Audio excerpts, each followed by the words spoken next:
Lepo pozdravljeni na današnji novinarski konferenci. Tega se bo? Lučka bomo, ne, ja, še, vsem počakaj, še se bomo.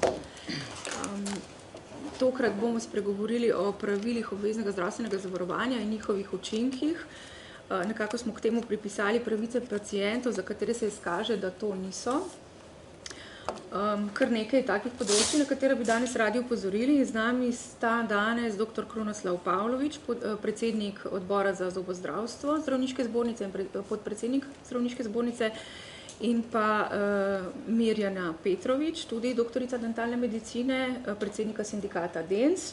Vsak bosta svojega vidika, pa tudi z informacijami iz terena povedala, kako zdaj pač ta sprememba pravil OZZ dejansko vpliva na čakalne dobe in še druge stvari. Tako da lepo prosim, dr. Pavlović, najprej vi, pa potem... Ja, lepo pozdravljeni.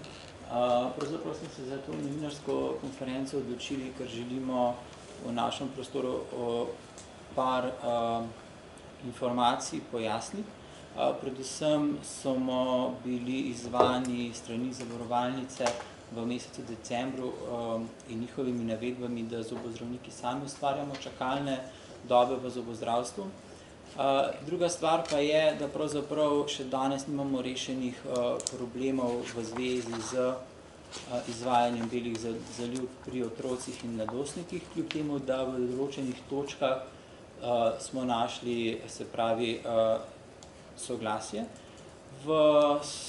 Nekaj se bom dotaknil še ostalih sprememb v pravilih OZZ in pa rad bi vam pravzaprav razložil, kaj pravzaprav ta točka v standardu odraslega programa ali pa otroškega in mladinskega programa pravzaprav pomeni in pa kakšno je trenutno stanje. Tako da si boste moče tudi sami znali odgovoriti, kdo je odgovoren za trenutne čakalne dobe v zobozdravstvu. Tako pa ne moramo snemati. V diagramu... Sam malo. Mora biti svetlo za tega, drugače ste vi na kameri, da božji tako mislim. Dobro. Zdaj vse v bistvu pomembno je, da vidite iz tega diagrama, da smo bili na tem področju kar aktivni in sicer vsa zgodba se je začela v marcu preteklo leto, ko smo v zakonskem roku podali pravila, se pravi predloge za spremembo pravil OZZ-ja, na kaj je celotno pravzaprav pomlad potekala več ali manj tišina in nismo dobili nobenega odgovora od zavarovalnice, kljub pozivom tudi ministrstva, razno s tem, da so nas zavarovalnici smatrali kot splošna javnost. No, šele na podlagi novinarske konference, ki smo jih organizirali v juliju preteklega leta, pa so se pogovori z zavarovalnico začeli. Imeli smo najprej sestanek v juliju, potem v septembru in na koncu še v oktobru. Če v tej tabeli pogledamo pravzaprav, kaj nam je uspelo se pravzaprav dogovoriti z zavodom, v juliju so nas več ali manj seznanili z njihovimi nestrokovnimi, neutemeljenimi spremembami pravil OZZ, predvsem iz področja predpisovanja, se pravi, belih zalivk namesto amalgama, ki pa seveda, kot smo v nadaljnjih pogovorih tudi z njimi ugotovili, zmanjšujejo dostopnost in zato smo v tem sestanku tudi podali svoje negativno mnenje. V septembru pa so pogovori bili nekoliko bolj že konstruktivni. Predali smo pravzaprav časovne standarde in normative, ki smo jih spisali v okviru odbora v širši skupini zobozdravnikov in pa hkrati smo opozorili na materialne stroške. Seveda na zavodu so od nas terjali natančen izračun teh materialnih stroškov. Tukaj se nam je priključil tudi sindikat DENS zobozdravnikov, ki so natančno v svojih članstvih izračunali, kakšni ti pravzaprav materialni stroški v realnosti med njihovimi člani so. Na oktobra pravzaprav je zavod sprejel naše časovne standarde in normative. To pravzaprav pomeni, da se pravi, so priznali neke strokovne okvire, se pravi časovne, v katerih je možno izvesti storitve, vendar pa niso priznali materialnih stroškov, ki so nastali za uvedbo novih materialov v zobozdravstvu. Potem pa kar naenkrat ni bilo več želje, kljub našim številnim pozivom po sestanku, da bi do konca leta še dogovorili se v zvezi z materialnimi stroški, pri čemer moram poudariti, da oktobra so imeli natančne izračune na mizi.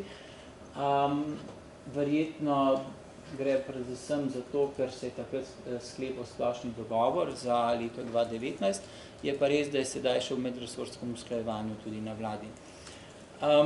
Kaj smo mi pravzaprav predlagali, se pravi, z predlogi smo bili usmerjeni v amalgam in se pravi, zavod je spreminjal amalgam v bele zalivke, pri čemer pravzaprav mi kot stroka temu nismo nasprotovali, seveda poudarjamo, da si želimo delati z našimi pacienti z najkakovostnejšimi materiali in z najsodobnejšimi metodami, vendar smo v predlogu opozorili, da morajo natančno upoštevati vse finančne vidike teh sprememb, ki so jih uvedli.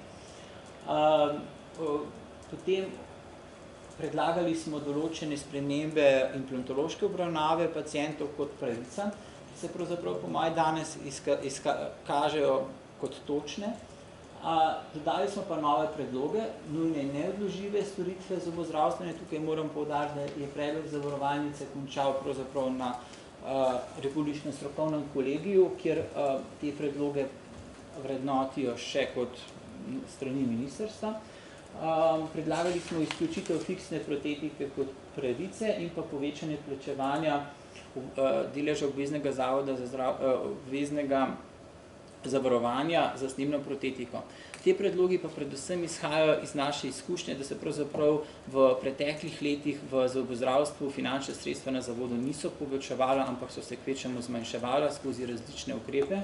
In če bi hoteli ohraniti neko dostopnost, bi pravzaprav mogli počasi posegati v košarico pravic v zobozdravstvu. Če bi želeli ohraniti približno dostopnost, ki smo jo imeli pred uvedbo teh pravil. Čisto na kratko, to tabelo sem vam enkrat že kazal, rad bi ponovno poudaril, da v zgornjem predelu tabele vidite zobozdravstveni tim, kako je financiran. In na koncu vidite, da je ovrednoten za 47.339 točkami. To so točke, ki pomenijo časovno opredelitev, se pravi, koliko časa zobozdravnik s svojim timom dela v ambulanti na leto. In po izračunih ena točka, se pravi, ena minuta pomeni 0,32 točke. V spodnjem delu, se pravi zelenem, pa imamo predstavljene materialne stroške, amortizacije in vse druge stroške, kot so informatizacija, bruto, pa premije in podobno. Se pravi, točka je sestavljena iz časovnega dela zobozdravstvenega tima in pa iz materialnega dela ali tistega dela, ki vključuje stroške obratovanja pravzaprav celotne ambulante. Če pogledamo, kaj to dejansko pomeni, osnovna enota ena točka pomeni danes 2,46 evra in cena storitve ene točke je 2,46 evra. Enostavna enokoreninska ekstrakcija je točkovana za 1,58 točke, kar pomeni, da vam zobozdravnik izpuli en sekalec, zavarovalnica plača 3,89 evra. Se pravi, točka, koliko časa zobozdravstveni tim potrebuje za upravljanje zobozdravstvene storitve. To je en segment točke, drugi segment točke pa je, kolikšni so stroški, ki so nastali v ambulanti za izvedbo teh storitve. In seštevek pravzaprav obeh postavk nam da končno ceno.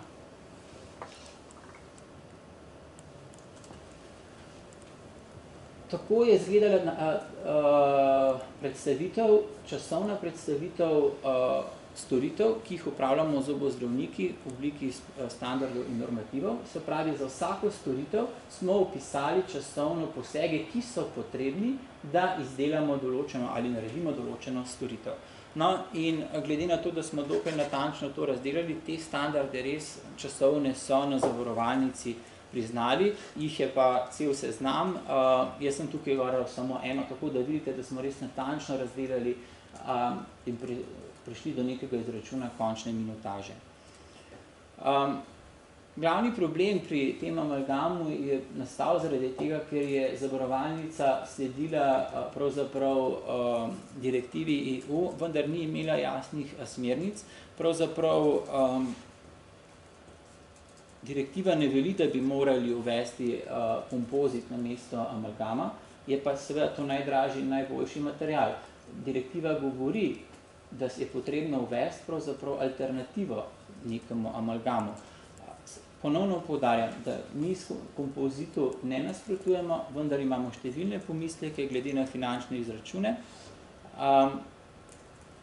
kajti mi smo prepričani, da bo zavod to korektno tudi svoje strani pokril. V pravilih ni bilo predvidenega finančnega učinka takrat, sedaj v pogovorih smo določili nadomestni material, to je material, ki smo ga pravzaprav mi predlagali kot alternativo za otroke in mladostnike ter nosečnice. Sedaj je postal to alternativa, se pravi še eden od drugih materialov, ki se jih lahko uporablja. Glavni problem v tem trenutku pa je še vedno uporaba gumijaste opne. Kot vidite, če se vrnem na prejšnji slajd, uporabo gumijaste opne v posamezni storitvi nismo vključevali, vendar je bila v standardno predstavljena ločeno. To pa zaradi tega, ker v določenih storitvah so te opne indicirane, spet v drugih niso. In zavod je to zelo lepo zapakiral, to je njihova okrožnica, ki določi, kako se beležijo nove kompozitne zalivke. V njej vidite, da so časovni normativi pretopljeni v točke, vendar zraven pa dobimo še dva pojasnila. In sicer, navedenih storitev ni moč obračunavati skupaj s storitvijo uporaba kofardama, kofardam to je ta gumijasta opna, in jedkanje zobne površine brez predhodne zaščite dentila. Jedkanje, če pogledate nazaj, smo dejansko mi že vključili v standard in s temu se normalno strinjamo, kajti to je en običajni postopek za izdelavo bele zalivke. Dočim kofardam pa, če kolega uporabi, se pravi tega časovnega standarda za uporabo, te opne pa oni ne upoštevajo, kljub temu, da je indicirana in da ga kolega naredi. Naš predlog je bil, da se tukaj ta uporaba kofardama pravzaprav postavi kot ločena storitev, kjer se kolega odloči, ali je ta indiciran ali pač ni. Moram reči, da to storitev do sedaj je bila tudi tako v pravilih upoštevana. Ne vem, kjer je razlog, da sedaj ne več. In pa še en dopis je bil k temi tablicami, se pravi, te tablice so začele veljati predvidevam z septembrom in v obdobju od 1.7. do 31.8. pa pravzaprav ni bilo še nič predvidenega in razno to, da se piše storitev, kot da se dela amalgam, dela se pa dejansko kompozit oziroma glasivnomer. To je neka improvizacija bila in zavod pravi, da kolegi naj obračunavajo storitev v septembru za nazaj. S tem sklicujejo se na tretji odstavek 37. člena splošnega dogovora. Nekaj na hitro bi se dotaknil še implantologije. In sicer do sedaj so implantati za določene skupine bili kriti po 259 členu. Te so bile krite izven ordinacijskega časa. Stroške pa je zavod kril po ceniku izvajalcev v samoplačniških ambulantah. Se pravi, to pomeni ne v ustanovah, ampak programih, ki so se izvajali izven ordinacijskega časa. Se pravi, sedaj z uvedbo tega kot pravica pa preide implantologija v obvezno zdravstveno zavarovanje, ki se mora upravljati v ordinacijskem času. Največji impact tukaj bo na čakalne dobe. Vi veste, da že zdaj imamo nedopustne čakalne dobe v oralni kirurgiji, vse te storitve se bodo dodatno upravljale tukaj znotraj tega ordinacijskega časa, da o specialistični protetiki, kjer v državi samo 9,2 programa specialistične protetike, raje ne govorim, kaj to pomeni za čakalne dobe. Kaj pomeni dobro, kaj slabo? Se pravi, ni v redu, da se te stvari upravljajo v ordinacijskem času, z izjemo, če bi se programi seveda oziroma timi povečali v svojem številu. tako da se dostopnost zmanjšuje glede na obstoječo in pa strošek se prenaša na prostovoljno zdravstveno zavarovanje. V prejšnjem letu smo mi upozorili, da za prehajanjem storitev v obvezno zdravstveno zavarovanje znotraj pravil OZZ pravzaprav zavarovalnica prenaša stroške na prostovoljne zdravstvene zavarovalnice in da se bodo premije povišale. Vi sami dobro veste, da lansko leto sta 2 zavarovalnici povišali svoje premije, danes napoveduje še 3, druge 2 pa še razmišljate, če boste dodatno povečali premije. Se pravi, ni moč direktno sklepati, vendar vsekakor stroški se prenašajo iz zavoda na prostovoljne zavarovalnice, kar pa je tudi zavarovalnica jasno napiše v svoji finančni obrazložitvi te spremembe pravil OZZ. Mi kot odbor, se pravi, nasprotujemo ekskluzivni pogodbi med zavodom in UKC-em za ureditev financiranja implantatov. Želimo, da se te implantati pravzaprav delajo enakopravno za vse specialiste v splošnem dogovoru in da se v splošnem dogovoru enakopravno vsi pravzaprav izvajalci imajo možnost v to vključiti. Tudi cene bi se mogle določati v splošnem dogovoru in ne v individualnih pogodbah, ki jih zavod sklepa z izvajalci. Se pravi, dostopnost pa se seveda z zmanjševanjem števila mest tudi zmanjšuje. V vsakem sistemu se seveda srečujemo s termini dostopnosti, naborov pravic, financiranjem programa, potrebe prebivalstva, se pravi, potrebe prebivalstva so tiste, ki jih skušamo z neko dostopnostjo zadostiti. Se pravi, sama dostopnost pa je seveda tudi neposredno povezana, se pravi, koliko programov imamo in pa kakšna je ta košarica storitev. Vse skupaj pravzaprav je treba sfinancirati. Potrebe državljanov po zobozdravstvenih storitvah se izpolnjujejo skozi 971 programov otroškega in odraslega zobozdravstva v tem trenutku. Pacienti ne pridejo do realiziranih storitev, če ne izpolnjujejo pogojev za zdravstveno storitev, se pravi, da zdravstvena storitev ni v košarici ali pa zanjo niso indicirani, če ne izpolnjujejo pravila OZZ in pa če enostavno čakajo v čakalni vrsti. Realizirani programi je pa potrebno poudariti, da zavod plačuje le 10% cene protetične storitve, ostalo plačuje prostovoljna zdravstvena zavarovanja in 80% konzervativne storitve in nujne zobozdravstvene storitve. Ostalo krijejo seveda prostovoljna zdravstvena zavarovanja. Zdaj bi se pa rad navezal, kdo je odgovoren za čakalne vrste v zobozdravstvu. Rad bi poudaril, da je povprečje EU 28-72 zobozdravnikov na 100 000 prebivalcev. To pomeni, da nekje en zobozdravnik, en zobozdravstveni tim obravnava v povprečju 1500 pacientov. V Sloveniji imamo 68 zobozdravnikov na 100 000 prebivalcev, Zavod za zdravstveno zavarovanje pa razpiše 49 programov na 100 000 prebivalcev. In če zaključim, jaz mislim, da zobozdravniki ne morejo biti odgovorni za nastajanje čakalnih vrst v zobozdravstvenem sistemu. In mi bomo danes, jutri uradno tudi javno zaprosili zavarovalnico za pojasnila, na podlagi katerih parametrov v zdravstvenem sistemu sklepajo, da pravzaprav zobozdravniki sami povzročamo čakalne vrste. Toliko z moje strani. Zdaj bom pa predal besedo še Mirjani. Lepo pozdravljeni. Kolega vam je povedal to časovnico našega pogajanja z Zavodom za zdravstveno zavarovanje in v teh pogajanjih je pač se postavilo vprašanje materialnih stroškov za bele zalivke.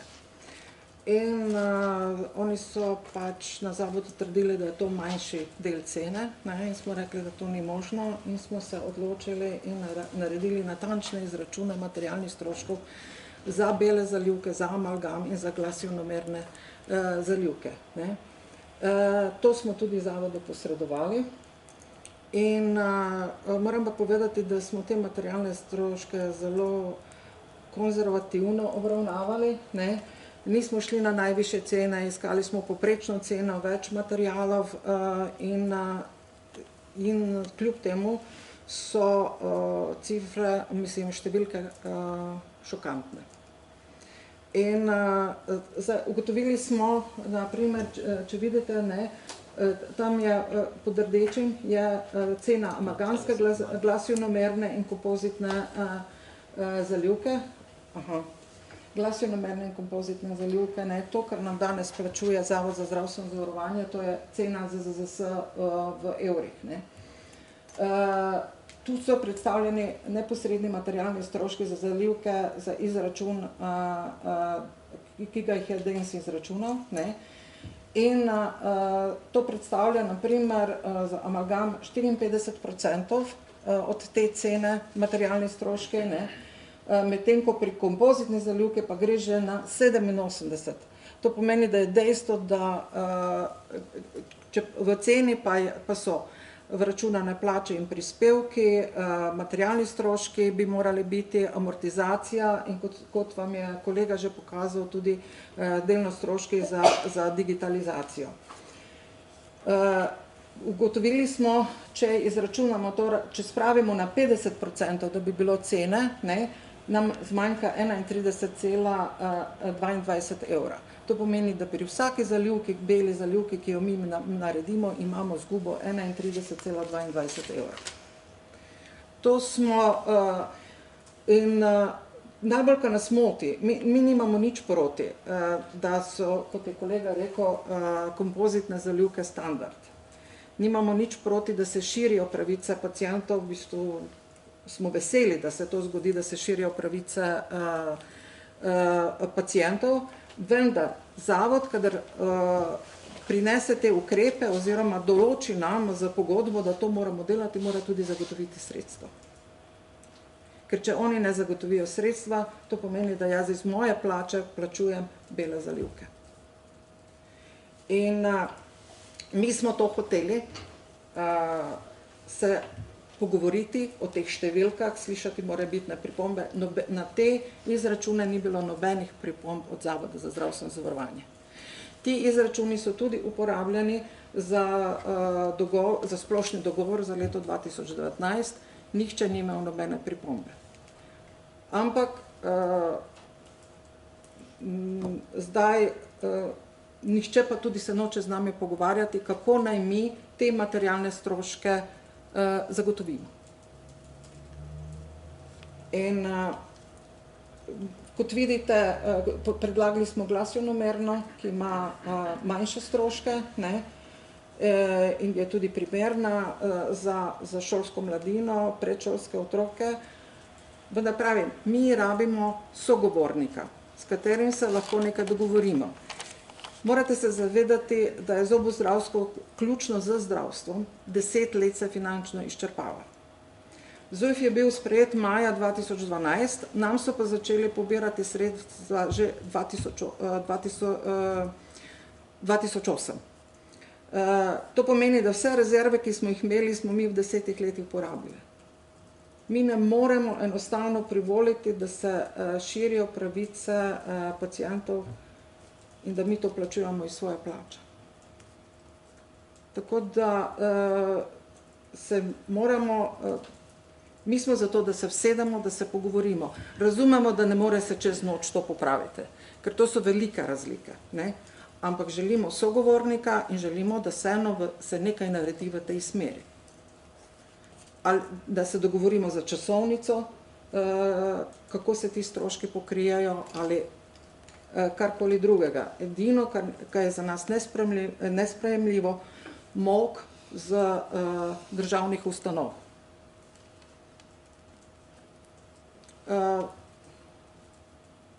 Mislim, da bi lahko dosegli dogovor, samo mora biti neka politična volja in državnih ustanov. Najlepša hvala. Bi še mogoče dr. Pavlovič kaj k temu dodali ali gremo kar na vprašanja? Mislim, da hotel sem še odpreti Ja, tabelo, kjer je prikazano, kako so kolegi izračunavali te stroške. Zelo natančno, kar naprej ide dol, ker je zelo veliko tega. Ja, saj to so gradiva, ki jih lahko potem... To so gradiva, ki so bila dana in Zavodu za zdravstveno zavarovanje in jih Ministrstvo za zdravje ima. Evo, to je na koncu izračun.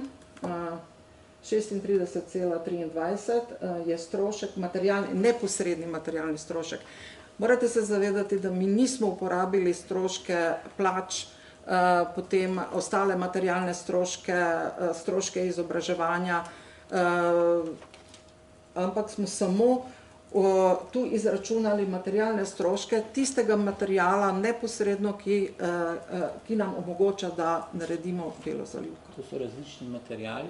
Tu smo pa, tudi to je zdaj, nismo hoteli iti na neko najvišjo ceno, ne, ampak smo enostavno v državi Sloveniji materiali, ki so registrirani, smo uporabili in določili povprečno ceno in tako izračunali materialne stroške. To pomeni, da smo bili zelo konstruktivni, ko smo te materialne stroške izračunavali. Mogoče kar vprašanja. A lahko Petra prišle na TV Slovenija? Torej, če vas prav razumem, zavodom so se dogovorili glede časovnih okvirov, torej, a lahko poveste, torej, kaj so vam priznali, torej ta daljši čas izdelave teh novih zaliv, in če lahko še enkrat poveste glede finančnih sredstev, torej kakšen je ta delež, ki ga zavod sploh prije. Prej ste sicer govorili, ampak za kamero pač tega zdaj ne moram obsniti, če lahko poveste te številke, ki ste prej nam gor kazali na prosojnici. Torej, kakšen je delež takega okvira? To, kar smo mi pridobili časovni standard, v katerem lahko kvalitetno in strokovno delamo bele zalivke, ne prinaša nam nobene finančne koristi. Zato, ker pač za belo zalivko rabiš trikrat več časa kot za amalgamsko. Kar pomeni, da zdaj bodo pač pacienti dobili manj zalivk, mi bomo manj zalivk naredili, na koncu finančne koristi mi od tega nimamo. Ker toliko, koliko smo s časovnim standardom pridobili, toliko bomo pač naredili tudi manj zalivk. Ampak gre za bele zalivke, v katerih so upravičeni zgolj nosečnice, mladoletniki, ne gre za celotno populacijo. Toliko se bo to poznalo? To se bo, pri odraslem zobozdravstvu smo nekje izračunali, da bi se to lahko poznalo okrog 3000 evrov na leto. Ne? Pri mladinskem zobozdravstvu pa številka gre na 9000 evrov.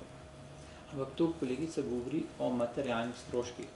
To kolega porabi, da kupi ta material, da lahko naredi plombo. Vi morate vedeti, da mislim, da je podatek okoli 500 plomb, da se naredi v mladinskem na leto, na program. In zdaj, če vi to začnete enkrat množiti te razlike, so številke res velike. S tem, zavod pa tudi je napovedal, da bo, ne vemo zdaj, v kratki bodočnosti, za celo populacijo postavil kompozitne zalivke za standard. Kar je pa potem...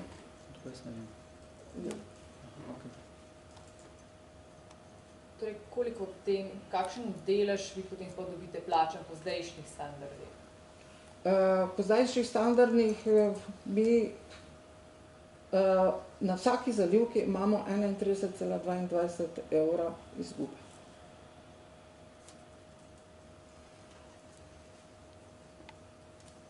Pri otroškem in mladinskem?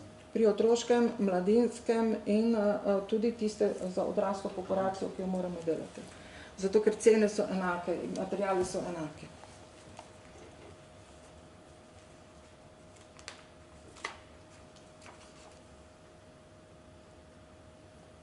Še vprašanje?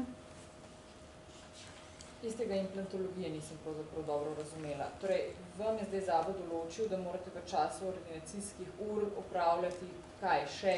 Torej, zavod je določil, da določene skupine, kot so sfizni pacienti, onkološki bolniki in bolniki z razvojnimi nepravilnostmi, se pravi, ter z atrofijo zgornje čeljusti, imajo pravico do implantološke obravnave na terciarnem nivoju, v tem trenutku je to stomatološka klinika v Ljubljani, in te storitve, ker so v sklopu pravic OZZ, se lahko upravljajo samo v ordinacijskem času. To pomeni, da vsi ti pacienti stopijo v vrsto z pacienti, ki čakajo na izkles zoba, ki čakajo na mostiček, ki čakajo na protezo, ki čakajo na apikotomijo in te čakalne dobe so že danes zelo dolge. In vsi ti, sej teoretično jih ni veliko, vendar taka storitev, je pa časovno zelo potratna po standardu.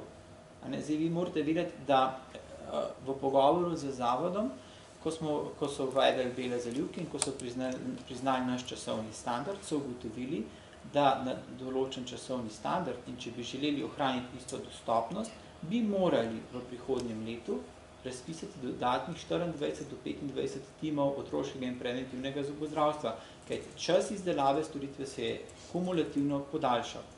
Mi smo dali predlog v splošni dogovor, da bi v prihodnjem letu povečali vsaj 100 programov otroškega, mladinskega in odraslega zobozdravstva, kajti vemo, da tam jih pa manjka skoraj do 500 skupaj, vendar ta predlog ni bil sprejet. Se pravi, mi nismo sprejeli niti predloga širitve, mi nismo sprejeli smo nove pravice v košarici, pa nismo sprejeli financiranja. Pravzaprav te nove uvedbe, razen teh časovnih komponent, pravzaprav padajo vse na zobozdravnike v javni mreži, ki morajo pa te pravice pacientom razlagati, ki morajo pacientu razlagati, zakaj nimajo dostopnosti in morajo pacientu razložiti, zakaj čakajo tako dolgo za te storitve. Zavod pa na drugi strani teh dejavnosti ne opravlja. Torej, problem je v tem, da vam Zavod za zdravstveno zavarovanje ne plača bele zalivke v celoti in pa drug problem, da vam sedaj zmanjkuje časa, ker je z belo zalivko več dela. Ja, ker ni razpisanih novih timov. Zaradi teh razlogov in zaradi administrativne obremenitve vodenja čakalnih seznamov, moram povedati, da v primarnem sektoru, na primarni ravni, zobozdravniki so edini, ki vodijo čakalne sezname, in ne samo enega, ampak 2 čakalne seznama, in morajo tudi javljati določene storitve IVZ-ju, in smo pa edini na primarni ravni, ki moramo uvrščati, za razliko specialistov, mi v čakalni seznam morajo uvrščati pacienta brez diagnoze. Ker kadar pride k specialistu za napotnico in se uvrsti čakalni seznam, ta pacient je obdelan na primarni ravni in pride z diagnozo. In te se lahko določajo stopnje nujnosti. Mi smo poskušali majčkeno razmejiti te tematiki, ki ste najbolj pereči v zobozdravstvu, ker imamo v sredo javno tribuno na to temo in te odgovori bojo zelo jasni tam in tudi težave, zato smo se tukaj probali več na to problematiko, sta pa oba faktorja, ki dejansko zelo vplivata na dostopnost. In ne samo to, dostopnost pacientov do primarnega zdravstva, ampak tudi otežujejo delo, oziroma mi po zakonu moramo delati po zakonu o pacientovih pravicah in po zakonu o zdravniški službi ter o zavarovalnicah. In je zdaj to, kar se zdaj dela, nam to onemogoča. In ta pritisk na nas, da mi specialistično stroko na nek način izvajamo v primarni, ta stiska, je zdaj rezultira v tem, da se kolegi odločajo, da vračajo koncesije, in zdaj imamo primer, tudi na televiziji je bil objavljeno dr. Borkove iz Gornje Radgone, in pa kolegi, ki imajo pogoje za upokojitev, se odločajo, da bodo šli v pokoj. Kolega je pa ravno je povedal, kakšen primanjkljaj je zobozdravnikov v Sloveniji. Zanima me, koliko minut se več porabi za belo zalivko v primerjavi s prejšnjo? Za amalgamsko? 3-krat več časa. Koliko je to v minutah? Mislim, da je 10 minut po zeleni knjigi. Zdaj, odvisno je, mogli bi pogledati, ker imate razdeljene zalivke po ploskah. Po ploskah, mislim, da je za troploskovno amalgamsko zalivko predviden časovni normativ okoli pol ure, zdaj govorim za nosečnice. Zavarovalnica je zdaj priznala normativ 55 minut, se pravi enkrat več. Enkrat več, ja. Kar je nekako sprejemljivo, ne? Ker ta material tudi zahteva toliko časa, da se naredi kakovostno.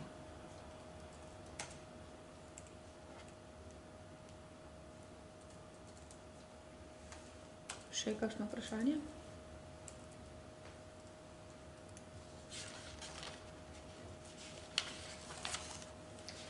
A ljudje oziroma starši otrok vedo, so seznanjeni, kakšni materiali se zdaj vgrajujejo, kompozit, samo kompozit otrokom ali tudi kaj drugega, omenjali ste te Glasionomer. Torej, na začetku je bil samo kompozit, a ne? Potem nam je uspelo do septembra vzpostaviti, da je pač glasionomer tudi možnost izbire. Problem pri kompozitu je predvsem bil ta, ker morate kompozit lepiti na suh zob, kar je praktično pri otroku skoraj težko izvedljivo. Po drugi strani pa tudi ga morate nanašati v manjših porcijah, se pravi večkrat, zaradi skrčka samega materiala, to so čisto strokovne smernice, kako se izdeluje tako plombo. In se pravi, vi pričakujete od 5-6 let starega otroka, da bo 45 minut na miru sedel na stolu z odprtimi usti, da boste vi oblikovali plombo. Karikiram zdaj, recimo. No in tle smo prišli do tega, da se bodo uvedle v letošnjem letu te nove kode, vendar moram pa poudariti, da v preteklem letu, vsaj do konca leta, je bilo pa navodilo na zavarovalnice v teh pravilih, obračunajte nam amalgamsko zalivko, uporabite glasionomerno. Torej, popolnoma zanikanje materiala, ki je spet bistveno dražji od se pravi od samega amalgama. Njih to ne zanima.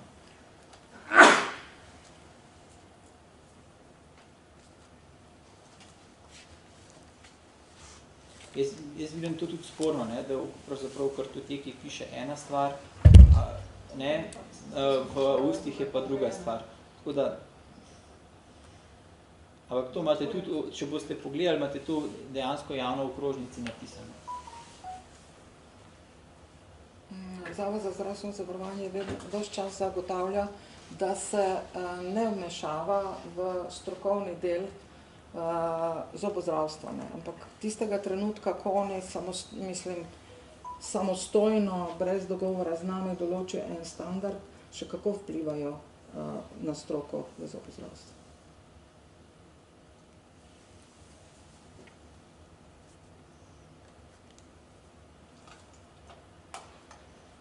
Mislim pa, da pacienti so ozaveščeni, potem, ker vem, da tudi odrasli zelo sprašujejo v ambulantah potem, tako da ozaveščenost ljudi je pa pomaga kar v redu.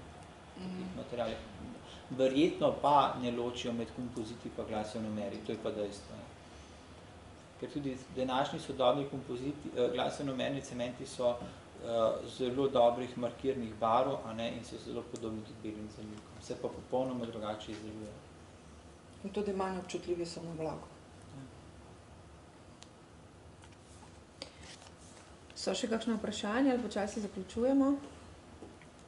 Zdaj naj izkoristim ta zaključek še s tem, kar je dr. Pavlovič povedal o čakalnih seznamih in naročilnih knjigah pa na javni tribuni v sredo od 4. ure naprej, kjer v bistvu bodo predstavniki tako ZZZS, Ministrstva za zdravje, inšpektorata, zdravniki in zobozdravniki, ki bodo pojasnili problematiko res z vseh vidikov, ker problematika je res zaskrbljujoča. Najlepša hvala. Hvala.